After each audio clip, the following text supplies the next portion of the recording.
Au sommaire de cette édition, la crise des énergies fossiles, avec encore tout à l'heure une allocution du président de la République qui a déclaré l'état de crise générale en France. Les réserves de pétrole sont maintenant bientôt épuisées et les chercheurs du monde entier s'accordent à dire que seules les énergies nouvelles pourraient sortir le pays de cette crise.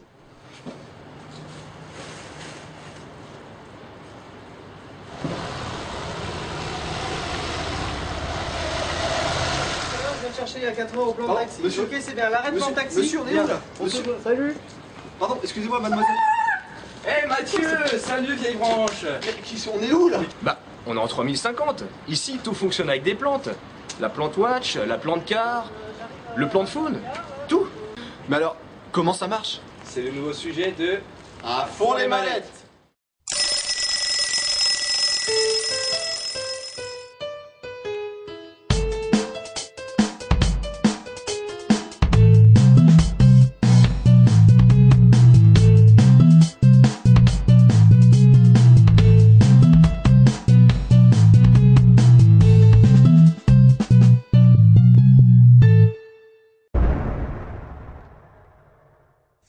La technologie qui permet de faire fonctionner les appareils que nous avons vus précédemment est la pile à combustible microbiologique.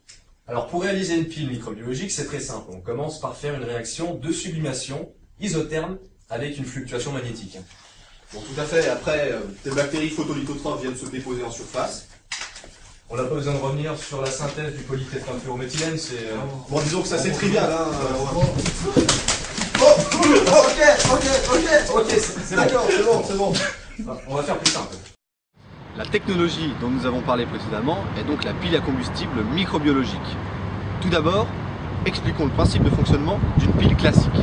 Alors une pile, comme tout le monde le sait, c'est un dispositif qui permet de générer un courant électrique.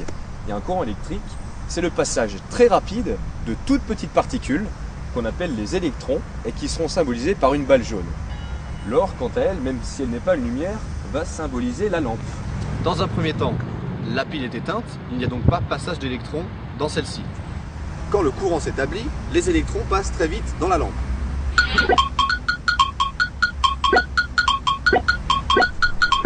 Et au fait, Mathieu, qu'est-ce qui fournit ces électrons? Explication. Alors dans une pile classique, il existe en fait deux types d'espèces chimiques différentes. La première est donc capable de fournir ces électrons. Tout à fait. Quant à la seconde, elle est capable d'accepter les électrons. Retrouvons ces espèces chimiques dans une pile connectée à une lampe. Notre pile est constituée de deux compartiments. Dans le compartiment de gauche sont stockées les espèces qui sont capables de donner leurs électrons. On les appelle réducteurs. Les électrons passent ensuite dans notre circuit, viennent allumer notre lampe et arrivent dans le second compartiment, le compartiment de droite. Dans ce compartiment sont stockées les espèces qui sont capables de capter les électrons. On les appelle oxydants. Quand le stock d'électrons est épuisé, la pile est morte. La lampe s'éteint. Maintenant que nous avons expliqué comment fonctionne une pile à combustible, attachons-nous à décrire le côté microbiologique de notre système. Alors pour cela, on va appeler Laure, qui est notre experte en microbiologie, et c'est elle qui va nous montrer comment on fabrique une pile microbiologique. Je l'appelle tout de suite.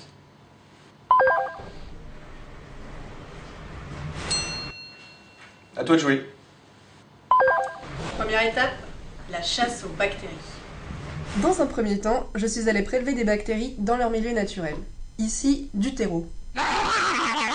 Ouais, je vais faire une bonne récolte. J'ai ensuite introduit les bactéries dans le compartiment de production des électrons. Voyons ce qui se passe. Les bactéries colonisent une surface, l'électrode. Cette surface permet d'acheminer les électrons de la bactérie jusqu'à la lampe. Une des propriétés exceptionnelles de ces bactéries est de pouvoir générer des électrons. Elles sont dites exoélectrogènes. Or, certaines plantes sont capables de rejeter au niveau de leurs racines des molécules chimiques dont les bactéries peuvent se nourrir. Pour résumer, les bactéries se servent des molécules chimiques rejetées par la plante pour fournir des électrons au système, et ce, sans nuire au développement de la plante. Merci Laure, et à bientôt pour un nouvel épisode de À fond les mallettes.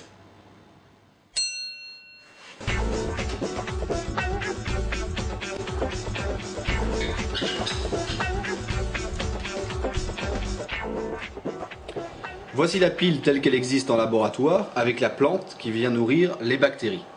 Bon, je dois vous avouer que cette technologie n'est encore vraiment pas utilisable pour faire fonctionner des objets de grande dimension comme les voitures par exemple. Néanmoins, c'est quelque chose qui fonctionne et la recherche avance.